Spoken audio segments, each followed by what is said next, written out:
হরে কৃষ্ণ বন্ধুরা, আগামী বুধবার 18 সেপ্টেম্বর ভাদ্র পূর্ণিমা তিথিতে পড়েছে বৎসরের প্রথম চন্দ্রগ্রহণ। এই পূর্ণিমা তিথিতে এই গ্রহণ সৃষ্টি করছে একটি বিরাট সংযোগে। তাই বন্ধুরা, এই বিশেষ তিথিতে পারলে সাথে রাখুন এই একটি গাছের শিকড়, এবং আপনার জীবনের সমস্ত বাধা বিপত্তি দূর হবে এবং কি গুপ্ত শত্রু ধ্বংস হবে, অর্থ আসবে ঝড়ের মতন। বন্ধুরা, এই চ্যানেলে সেই তথ্যই আপনাদের ঘরে জানানো হয় যে তথ্য সম্পূর্ণরূপে সত্য।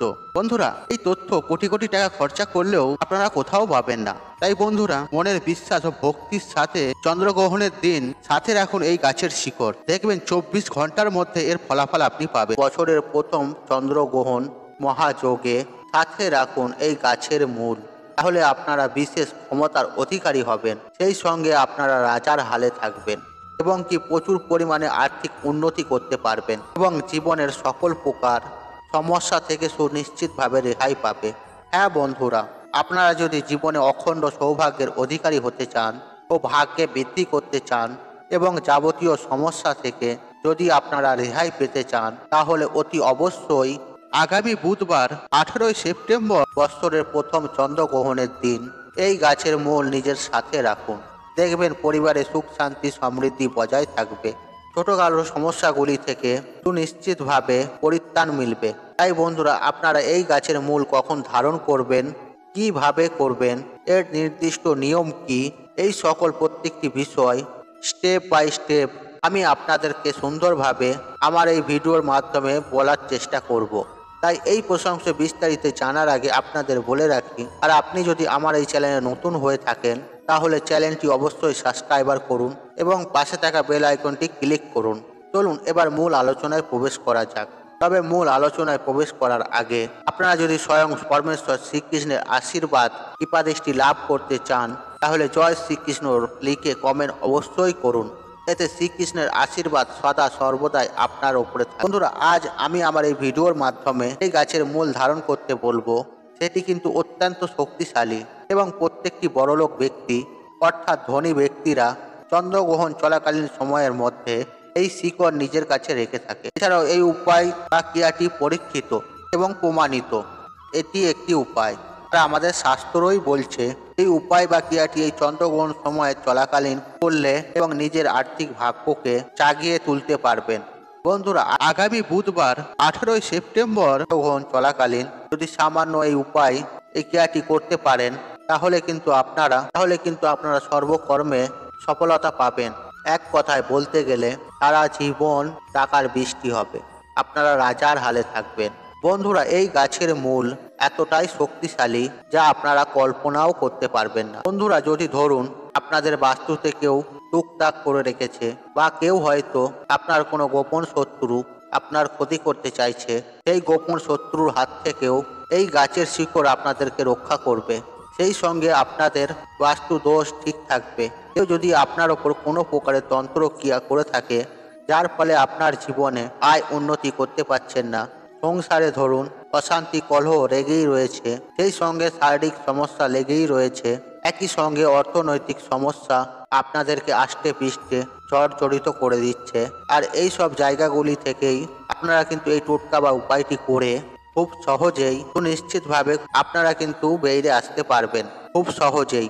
আর শাস্ত্রে উল্লেখিত এই গাছের মূলটি হলো অপরাজিতা গাছের মূল। আগে হ্যাঁ বন্ধুরা, এই অপরাজিতা গাছের মূল আপনাদের কিন্তু ধারণ করতে হবে। তবে আপনাদেরকে একই সঙ্গে জানিয়ে রাখি, এই গাছটি কিন্তু সচরাচর সব জায়গাতেই পাওয়া যায়। আর এই উপায় বা ক্রিয়াটি করার জন্য আপনাদেরকে শ্বেত অপরাজিতা গাছের মূল সাথে রাখতে হবে। দেখুন বন্ধুরা, যারা গাছগাছালি লাগাতে ভালোবাসেন তাদের উদ্দেশ্যে আমি একটা কথাই বলবো, আর আপনারা যদি অপরাজিতা গাছ, শ্বেত অপরাজিতা বা নীল অপরাজিতা গাছ যদি গৃহে লাগান, তাহলে আপনাদের জীবনে এতটাই সুফল আসবে যে আপনারা এতটা বেনিফিট পাবেন বাস্তুর দিক থেকে বা অর্থনৈতিক দিক থেকে, যেটা আপনাদের কল্পনার বাইরে। তাই আপনাদেরকে আমি অনুরোধ করব, অতি অবশ্যই নিজের বাস্তুতে বা নিজের গৃহে শ্বেত অপরাজিতা হোক বা নীল অপরাজিতা, এই দুটো গাছই কিন্তু অতি অবশ্যই আপনারা আপনাদের গৃহে লাগান। তাহলে আপনাদের বাস্তু যেমন ঠিক থাকবে, ঠিক তেমনই আপনাদের হাতে অর্থ আসবে, আপনাদের জীবনে আর্থিক সচ্ছলতা থাকবে। যাই হোক বন্ধুরা, এইবার আপনাদের জানিয়ে রাখি, আগামী বুধবার 18 সেপ্টেম্বর চন্দ্রগ্রহণের সময় আপনারা আপনারা এই উপায় বা ক্রিয়াটি কিভাবে করবেন, কিভাবে এই গাছের মূলটি ধারণ করবেন। এই গাছের মূলটি ধারণ করার জন্য আপনাদেরকে কিছু নিয়ম মেনে চলতে হবে। তাই বন্ধুরা, আমি সবার প্রথমে আপনাদেরকে বলে রাখি, আগামী বুধবার স্নান করে শুদ্ধ বস্ত্র পরিধান করে আপনাদের সামনাসামনি যদি কোনো অপরাজিতা গাছ থেকে থাকে, তাহলে অতি অবশ্যই ওই গাছের মূল, ওই মূলটি আপনারা সংগ্রহ করে নিয়ে আসবেন। বন্ধুরা, এই গাছের মূল আপনারা বাজার দোকান থেকে কিনে নিয়ে আসবেন না। বন্ধুরা, আপনারা আপনাদের পাড়া প্রতিবেশীর সামনাসামনিতে যদি কোথাও এই সহিত অপরাজিতা গাছ দেখতে পান, তাহলে কিন্তু ওইখান থেকে আপনারা কিন্তু ওই গাছের মূলটিকে সংগ্রহ করে নিয়ে আসবেন এবং সেটিকে গঙ্গা জল দিয়ে ধুয়ে ভালো করে শুদ্ধ করে নেবেন।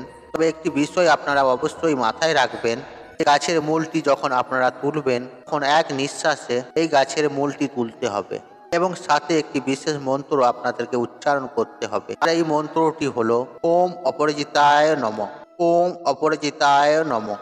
বন্ধুরা, এই মন্ত্রটি মূলটি সংগ্রহ করার সময় আপনারা মনে মনে জপ করবেন এবং প্রতিজ্ঞা করবেন যে আপনারা যে কারণে, যে মনস্কামনা পূরণ হেতু এই উপায় বা ক্রিয়াটি করতে চলেছেন, সেই কাজে কিন্তু আপনি অবশ্যই সফল হবেন। যে কাজে আপনি যাবেন সেই কাজে সুনিশ্চিতভাবে জয় লাভ করে বাড়ি ফিরতে পারেন। এরকম একটা প্রতিজ্ঞা করে 11 বার এই মন্ত্রটি বলে মূলটি কিন্তু এক নিঃশ্বাসে অপরাজিতা গাছের শিকড় তুলে নিয়ে আসবেন। বন্ধুরা, তবে একই সঙ্গে আরও একটি বিষয় মাথায় রাখবেন, আর এই গাছের মূল নিজের সাথে রাখার পর কখনোই কিন্তু আপনারা কোনো অসুচিতি বাড়িতে যাবেন না, না হলে এই গাছের মূলের ক্ষমতা নষ্ট হয়ে যাবে। হ্যাঁ বন্ধুরা, এই শিকড়ের গুণাগুণ নষ্ট হয়ে যাবে, যার ফলে আপনারা শুভ ফল পাবেন না। এই বিষয়টি কিন্তু মেনে চলবেন।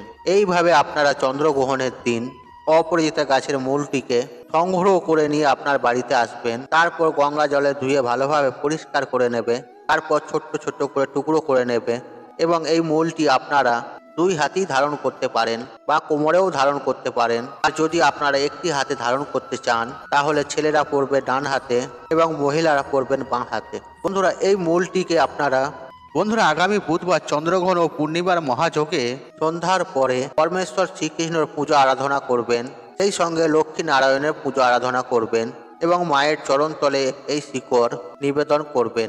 আপনারা একই সঙ্গে একটি লাল সুতো নেবেন। এই শিকড় বা মূলটিকে ধারণ করার জন্য সন্ধ্যাবেলায় সন্ধ্যা আরতি করার পর আপনারা লক্ষ্মী নারায়ণের পূজা আরাধনা করবেন।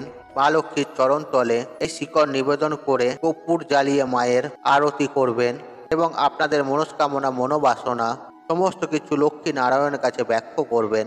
আর আপনি যদি গুরুমন্ত্র দীক্ষিত হয়ে থাকেন, তাহলে আপনার গুরুমন্ত্র জপ করবেন।